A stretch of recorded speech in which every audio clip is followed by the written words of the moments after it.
മക്കൾക്ക് ഇഷ്ടപ്പെട്ടതെല്ലാം വെച്ച് വിളമ്പി കൊടുക്കുക എന്നുള്ളത് അമ്മമാരുടെ എല്ലാം സ്ഥിരം പരിപാടിയാണ്, പ്രത്യേകിച്ച് ദൂരസ്ഥലത്ത് നിന്ന് നമ്മൾ വരുമ്പോൾ കൂടി. അപ്പോൾ ഈ പ്രാവശ്യം എൻ്റെ അമ്മ നല്ല നാടൻ കോഴികളെ വാങ്ങിച്ച് കട്ട് ചെയ്ത് എനിക്ക് കറി വെച്ച് തരാൻ പോവുകയാണ് കേട്ടോ. ആദ്യം കുറച്ച് ചിക്കൻ ഫ്രൈയും പിന്നെ ചിക്കൻ പരട്ടുമാണ് അമ്മ ഉണ്ടാക്കാൻ. പിന്നെ അമ്മ ഒന്നും നോക്കിയില്ല, ഗുണങ്ങൾ ഇച്ചിരി ഏറെ ആയിക്കോട്ടെ എന്ന് വെച്ചാൽ വീട്ടിൽ ഇതുപോലെ വിശേഷപ്പെട്ട എന്തുണ്ടാക്കിയാലും അത് നല്ല വലിയ ഉരുളിക്കകത്താണ് കേട്ടോ ഉണ്ടാക്കുന്നത്. ആദ്യം ചിക്കൻ ഫ്രൈ റെഡിയാക്കി പിന്നെ അതേ എണ്ണയിൽ തന്നെ ചിക്കൻ പരട്ടിനുള്ള ഐറ്റങ്ങൾ കൂട്ടുകയാണ്.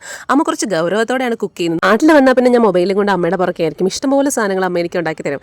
അപ്പോൾ ഇതിനകത്ത് കുറേ ഇഞ്ചി വെളുത്തുള്ളി പേസ്റ്റ്, കൊച്ചുള്ളി, കറിവേപ്പില ഇതെല്ലാം ചേർത്ത് അമ്മ ഇളക്കി നല്ല രീതിയിൽ ഉണ്ടാക്കുകയാണ് കേട്ടോ. ചിക്കൻ വേവിക്കാനായിട്ട് നാടൻ കോഴി ആയതുകൊണ്ട് വേവ് നല്ല കൂടുതലായിരിക്കും. അതുകൊണ്ട് കുക്കറിലും ചിക്കൻ മസാലയൊക്കെ ചേർത്ത് വേവിച്ചിട്ടാണ് പിന്നെ ഈ കറിക്ക് പ്രിപ്പയർ ചെയ്യുന്നത്. ഓൾമോസ്റ്റ് എല്ലാം അങ്ങനെയായിരിക്കും. അമ്മ ടേസ്റ്റ് നോക്കുന്നത് ഞാൻ എടുത്തതിനാണ് ഈ പരാതി പറയുന്നത്. അങ്ങനെ അവസാനം കറി റെഡിയായി. ഈ കറി നല്ലപോലെ വറ്റിച്ചെടുക്കുമ്പോഴാണ് ആ കറിയുടെ ഒരു ടേസ്റ്റ് വരുന്നത്. നാടൻ കോഴി ആയതുകൊണ്ട് പിന്നെ പറയേണ്ട കാര്യം. ശരിക്കും അമ്മമാരുടെ ആഹാരം എന്ന് പറയുന്ന ഒരു മരുന്നാണ്. നമ്മൾ വയററിയാതെ കഴിച്ചു പോകും. നമ്മൾ ഗുണ്ടാവുന്നതിൻ്റെ രഹസ്യം അത് തന്നെയാണ് കേട്ടോ. ഇനി ഞാൻ 10 ദിവസം ഇവിടെ നിന്ന് ഗുണ്ടുമണിയായിട്ടായിരിക്കും തിരിച്ചു പോകുന്നത്.